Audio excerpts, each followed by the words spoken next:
Good morning, Europe. We British miss you so much. Welcome to How to Be Upbeat in a Downbeat World. My name is Roy Sheppard.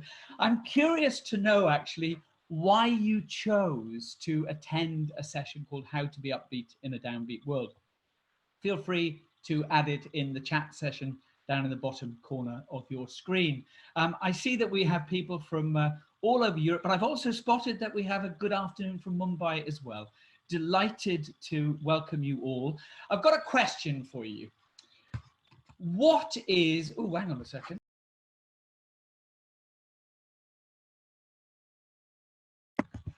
That is not a good start. My slide didn't move forward. So let's just try. Oh, my slide is stuck. Oh, very, very good start to the morning to you two. Okay, so I have a question. When you think of Superman, what is Superman's biggest weakness? What is the one thing that he has a real problem with whenever he encounters it? We're not talking about Lois Lane here. So put it in the chat. Let's see what you think it is.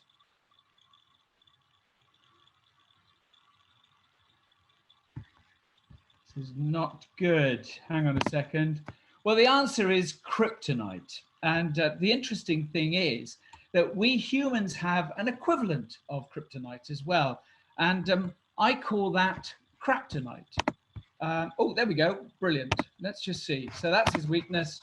Kryptonite is his, and this is craptonite. Now, what I want you to do actually is I would like you in the chat area to list everything that drags you down or makes you weak or perhaps drains your energy. What might that be?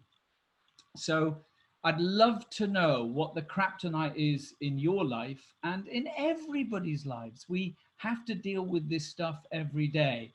I also talk about life storms, and obviously the life storm that we're all facing right now is bigger than anybody has known since, I don't know, the Second World War perhaps, or there may be other things as well. So have a little think about what are the things that drag you down, make you feel weak, and drain your energy. Let's just give you a couple of moments to come up with those in the chat area. I would be really fascinated to hear what you think. Now, during this very short talk, it's going to be about half an hour or so, I'm going to tell you stuff that, quite honestly, I think you know already, but what I hope you'll find useful about this session, it's about how all of these different things are actually all connected. Oh, I'm seeing that negativity, negative news. I have a filter. I absolutely refuse and have done so for decades to watch the late night news. I used to be a BBC News presenter. So that's a big deal for me. I just don't do it because I don't want to go to bed with those sorts of thoughts in my head. And it is continually bad news. News on TV, that's, I've just said that. And some other people. It's really interesting. To me, self-isolation is great because I don't come into contact with negative people. Yeah, all the news about Corona. In fact, if I may, while you're doing this, I'm going to share something that I saw on Facebook yesterday, which I shared. And as a very dear friend of mine was fed up with all the negative stuff as well. She said, traffic is gone, long queues are gone, toilet rolls are back on the shelves, fuel is affordable, bills have been extended, children are at home with their families, parents are home taking care of their children, fast food has been replaced by home-cooked meals, hectic schedules have been replaced by naps, the air is cleaner, the world is quieter. I don't think that's a bad life to have, really. Don't know what you think. Anyway, what I'm talking about is part of an online course that I've developed from about 6 months ago. So this was before COVID-19 was ever even thought of. And it is about how you protect your mental health and your emotional immune system. And you may want to make a note of this domain name. It's People Portfolio. You can register for this for free if you want to. The reason I'm mentioning it now is that, knowing me, I forget about it. You reach an age, you see. So the course covers all sorts of things about mental well-being. But one of the things that I've noticed is that This has become the norm. I took this photograph in Barcelona when I was doing a congress there a few months ago, and feeling exhausted is just the default setting for a lot of people. What I would say is the one key thing that actually makes the difference about being upbeat or downbeat is your energy level. And my belief is that so many of us will spend far more time and attention um, monitoring our smartphone energy level, but not our own. So I'd invite you to think about your energy every day. What is the level of your energy right now?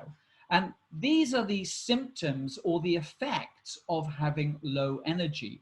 I'm not going to read them all, but when you have low energy, you will have low enthusiasm. You won't have the energy to exercise. You'll have low stamina.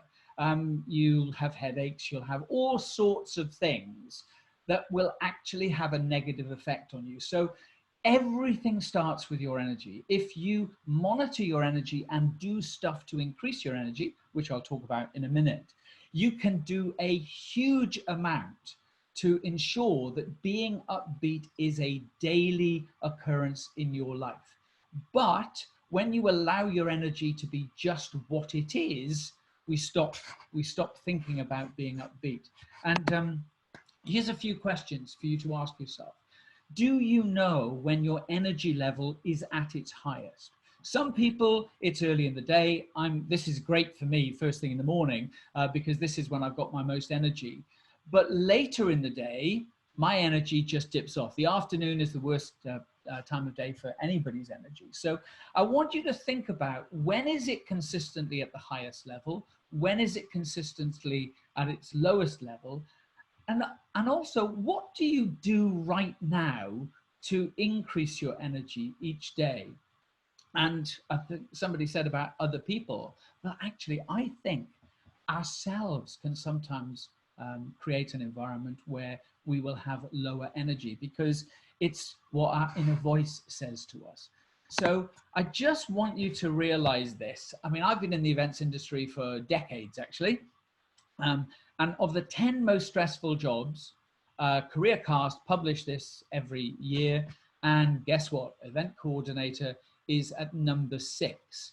I was a news reporter for a long time. So I've been in those stressful environments and I've learned how to manage my energy and how I respond to it. So I want to share with you some of the findings that I've had as somebody who is now getting on a bit.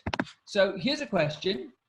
How do you currently self-medicate? And what I'm going to share with you is not really true, but it's quite true.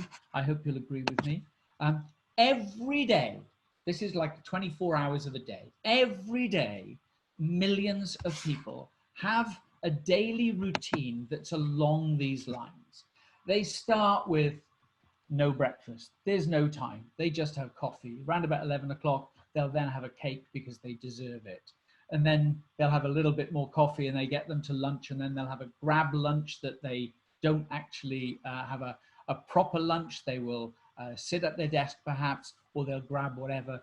And the whole thing pursues throughout the entire day. And then that is the end of the day for a lot of people, and a little bit of TV at the end to make you feel even worse. Now, that's a sort of a joke, but by the same token, I think that there's a huge amount of truth in it. And it's one of the habits that has become normalized for so many people. And in fact, I'm going to share something personal. I was talking to a very dear friend of mine yesterday, who's a doctor.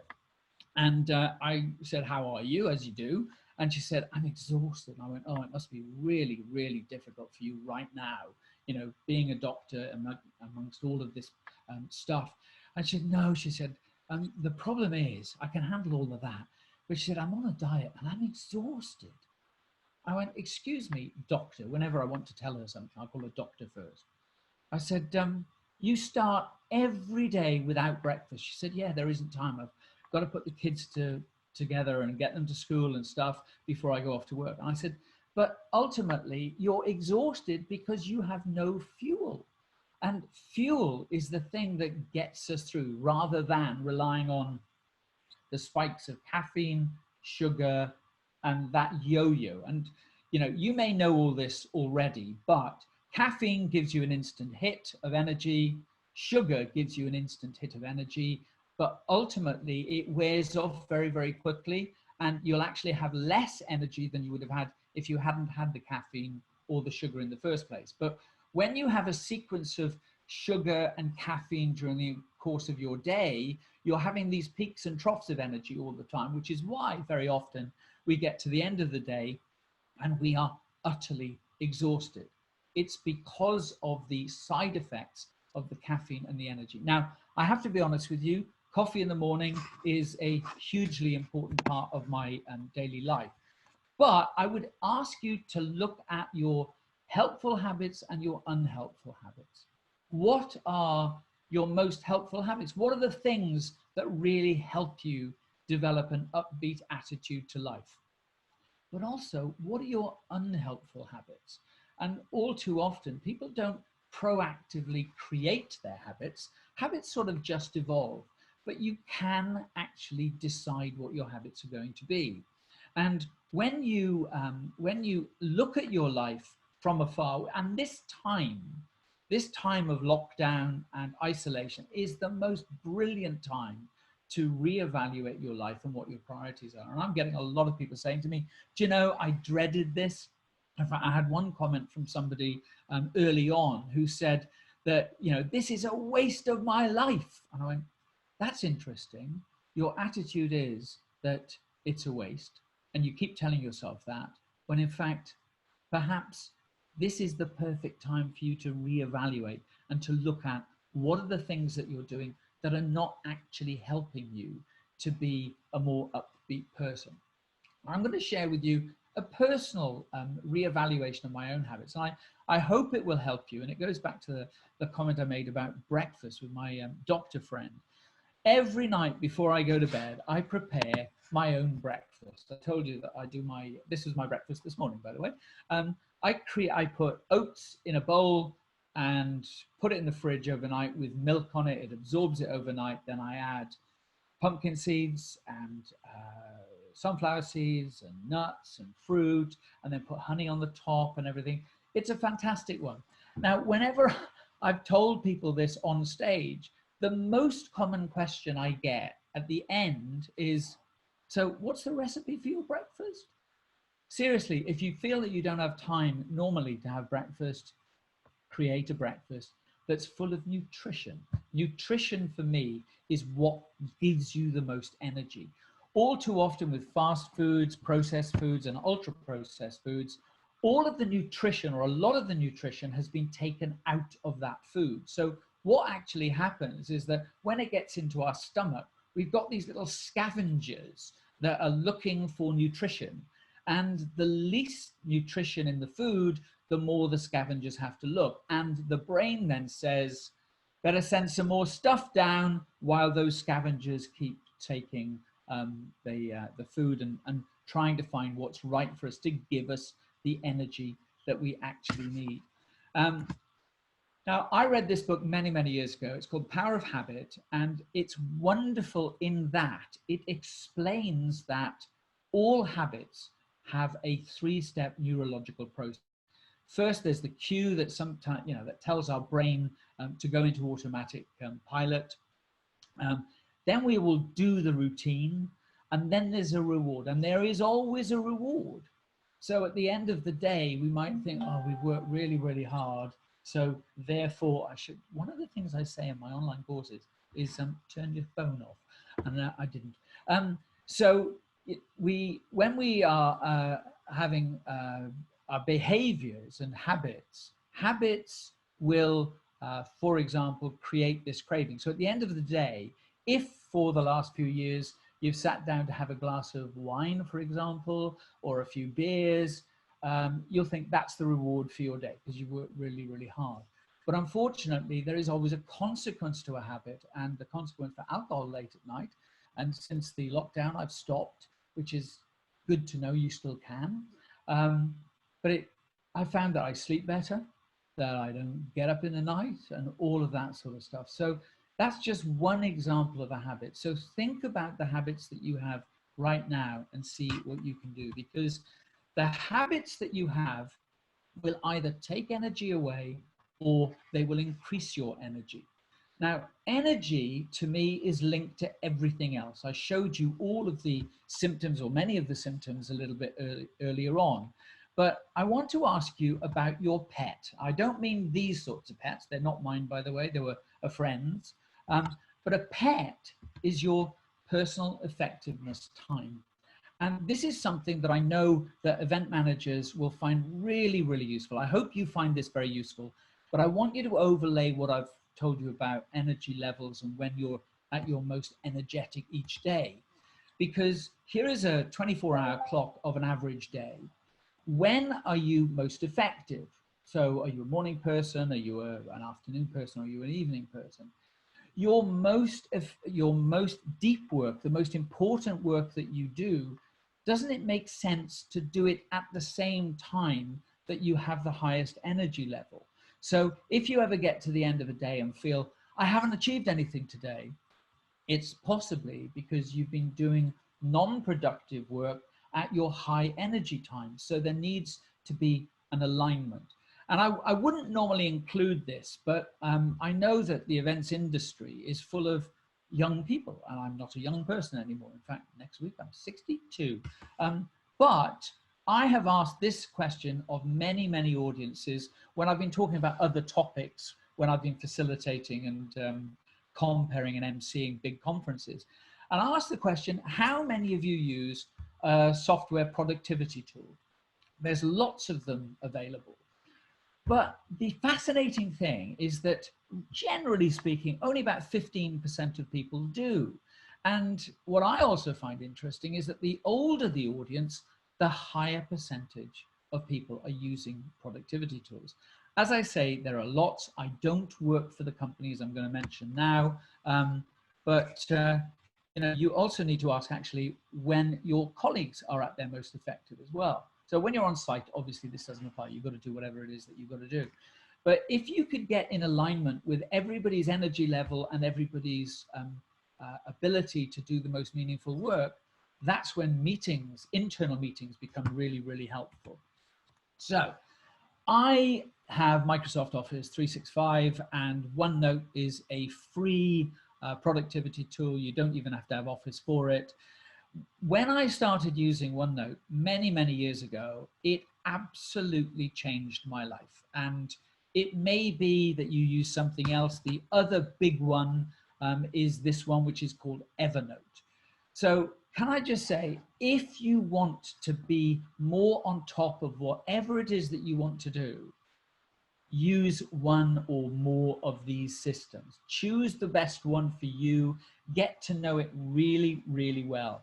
And that's reminded me of a conversation I had with somebody the other day about lockdown is a brilliant opportunity to upskill, to learn software programs, to learn to be more productive, using this time for yourself, as you have decided to come on an online seminar this morning, which I seriously hope you find is worth your while.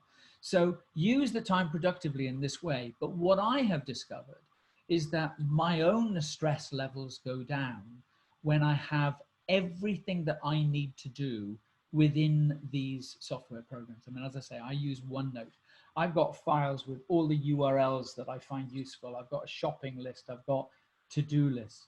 And the other thing that I've discovered in order to get on top, to not feel overwhelmed and overworked and stressed, is a habit that the most effective people that I've ever met always seem to do this one thing.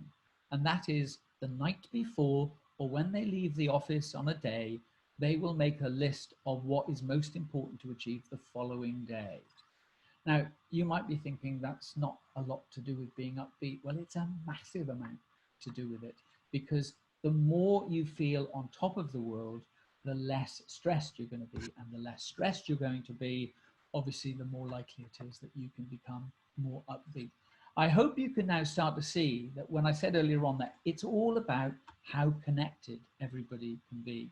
I've just got a couple of comments. Let me just say, how can we as an event company act in the current situation, be active or stay put? Oh, that's a huge topic in itself.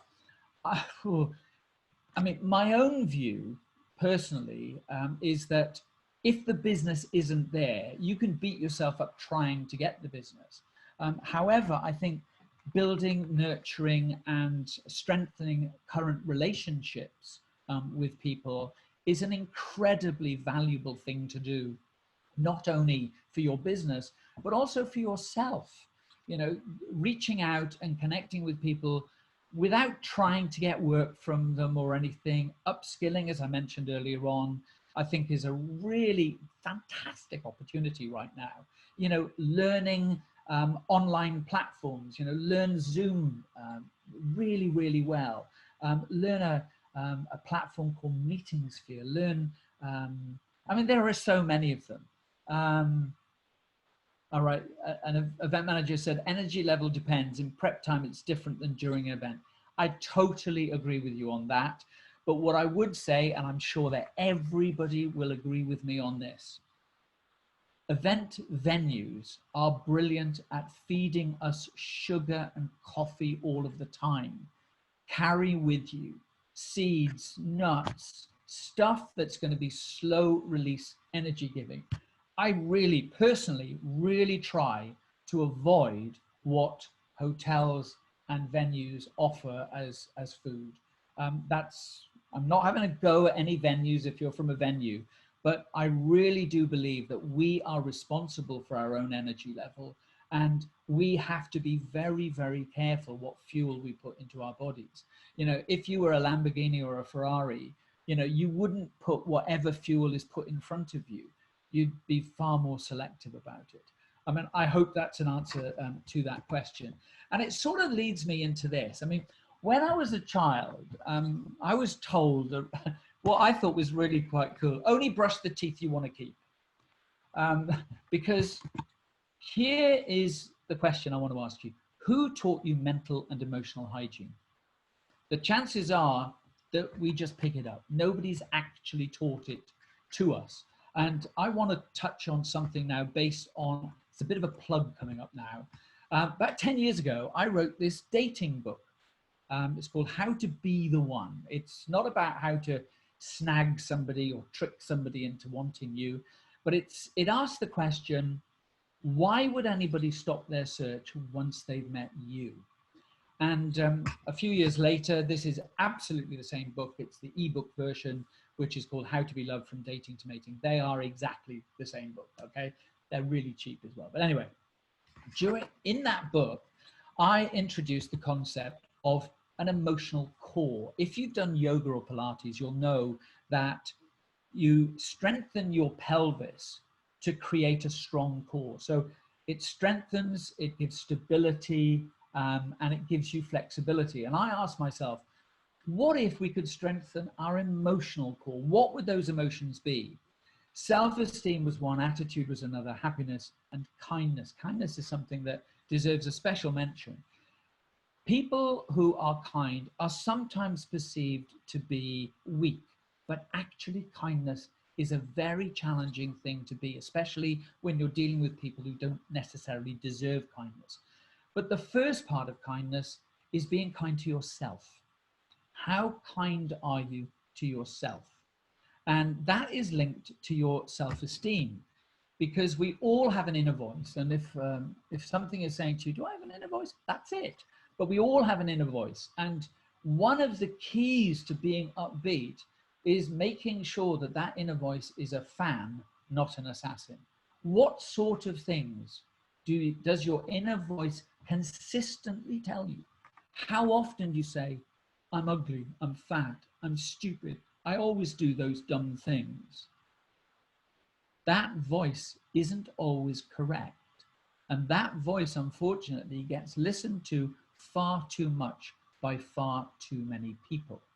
Now, you can retrain that voice. I mean, I step on stage in front of thousands of people very often. And believe me, before I go on stage in front of 7,000 people, I don't allow my voice to say, you're going to make a total mess of this, are you? It's the same with athletes. They have a coach. The coach's responsibility is to help get the best performance out of somebody. And if you have an inner voice that says, I'm not going to win this, I'm not going to win this, you keep repeating the same thing, guess what? You start to believe it. So your opinion evolves into a fact. So be very aware of your inner voice and what it does. If your voice keeps telling you bad things about you, you can start to turn the volume down. You can not listen to it. You can say, I don't need this right now. Don't say it out loud though, because if there's other people around, you're going to make yourself look and sound a little bit stupid. But the other quality that will make a huge difference to your future ability to be upbeat is your mindset. And we have two mindsets. We have a fixed mindset or a growth mindset. Let me explain very, very briefly what those are. A fixed mindset is, I am who I am. I can never be anybody different. I will never be able to achieve more. I'll never be able to do this. Nobody will ever love me. Nobody will ever give me the best jobs, blah, blah, blah. So that's an inner dialogue that will stop you from achieving the things that you would truly like to achieve in your life. But a growth mindset is one where you can say, I can do whatever it is that I want to be. If you want to be upbeat, you can.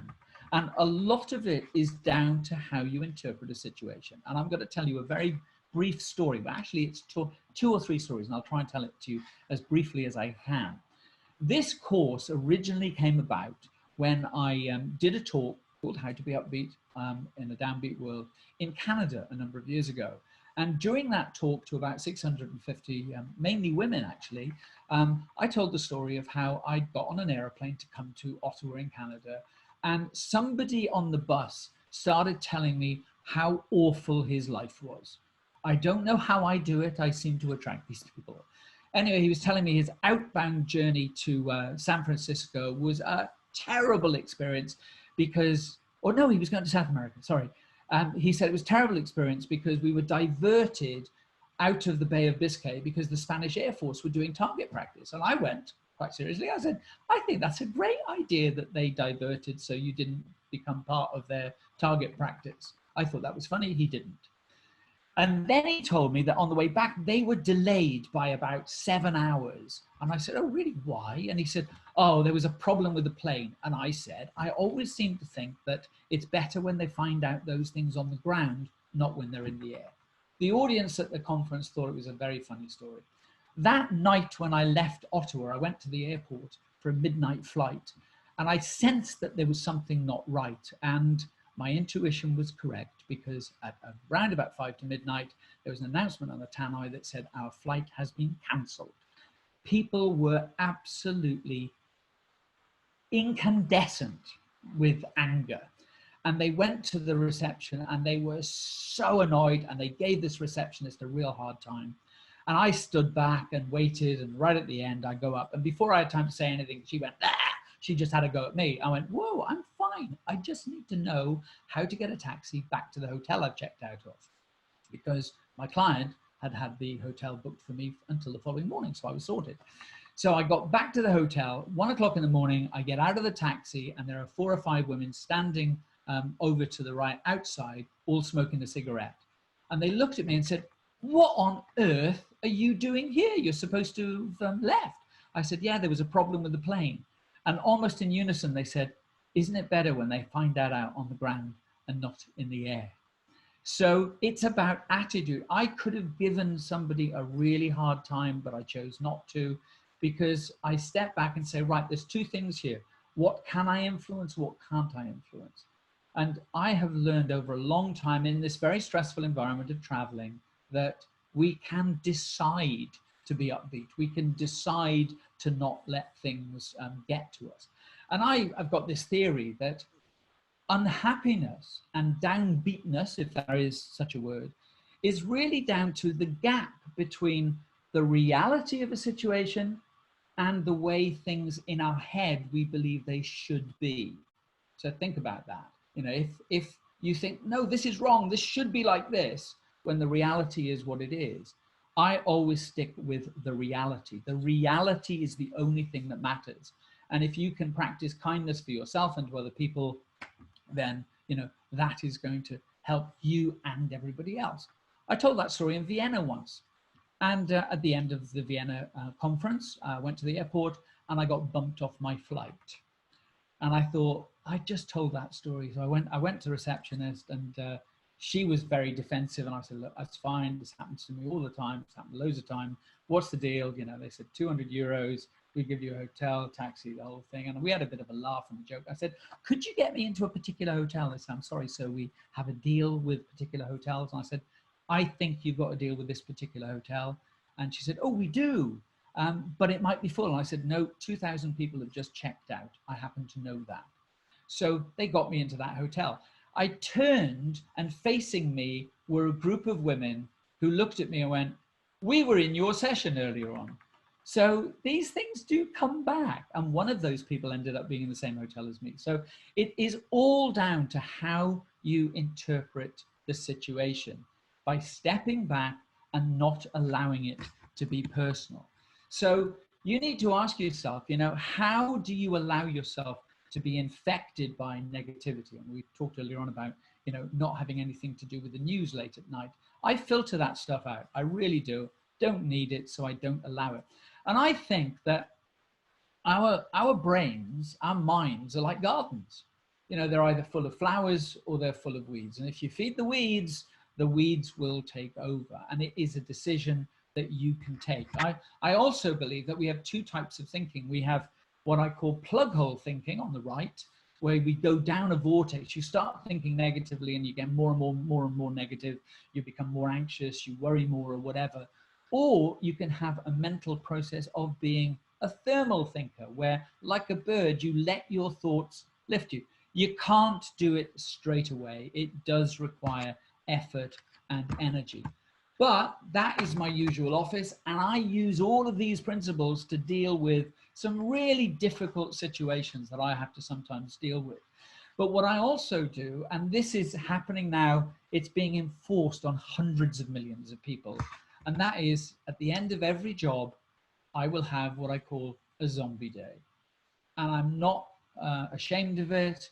I will make sure that I have recharge time. And obviously hundreds of millions of people are now in recharge time. And I've decided over the next few weeks or months, some people are saying it could be even 6 months, that I'm going to devote myself to my garden. A lot of people don't know I do this. My polytunnel is filthy after the winter and I haven't had time to do it yet. But I want to create a beautiful garden while this COVID-19 issue is going on. And I just think that if I can, these are not this year, by the way, these are from previous years, but if I can concentrate my thoughts and energies into doing something like that, I think it will become a far more positive and a far more upbeat way of dealing with things. And also, I'll let you into a little secret. I'm self-employed, have been for a long time. And because I've shown you pictures of my garden, I think that now means that it becomes a tax deductible expense. Anyway, we're going to be running out of time. I'm going to just give you something else to think about. This is our lives. We could last a lot longer than that. That's run about halfway. And I said this to a group of corporate people once, and one woman put her hand up and she said, I was feeling upbeat for a while, but now I'm not feeling so upbeat. I'm feeling quite downbeat because next week I have a major operation. Because this is what our lives are. You might be, you know, a lot lower than that. You might be in your 20s or 30s or whatever. But if you've got children, that is their life. And, you know, mine is, you know, as of next week, I will be 62. And, you know, God willing, if I live to be about 90, then I'll be a happy person. But I just want you to ask yourself, what are you going to do in the next few weeks or months that will actually help you to become somebody who is upbeat as your default setting? And the first thing is, it's a decision. You decide to do it. And what are you going to do on a daily basis, every day, to improve your upbeat attitude to life, etc.? Now, if anybody's got any brief questions to ask before we finish, I'd be very, very happy to do that.